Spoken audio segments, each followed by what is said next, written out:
దూరంలో ఉండవలను. మరి పాఠశాలను టూ వీలర్స్ వారిని గమనించవలను. కుడివైపు మనకు త్రిపురలో సాధారణంగా 2 విన్యాసములు చేయవలసి ఉంటుంది. వారి యొక్క తప్పును దిద్దుకున్న అవకాశం ముట్టుకోను నేను ఓపిక. ప్రతి డ్రైవర్ ఎదుట డ్రైవర్ తప్పు చేసినట్టుగా నీ ఓర్పు వహించి ఎంతో ఓపిక బండి నడుపుతూ ఒక ప్రమాదం నుండి బయటపడి సహకరించండి.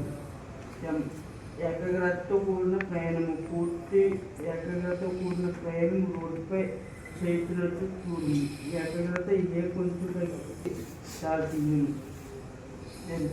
అతివేగం తగ్గించును. ఇది ఒక పెద్ద ప్రమాదం జరుగుతూ కారణము ఉన్నది. అతివేగం వాహనం నడుపు. ముఖ్యమైన నీవు రోడ్డు పక్కన ఉన్న హెచ్చరికలను గుర్తించి గమనించి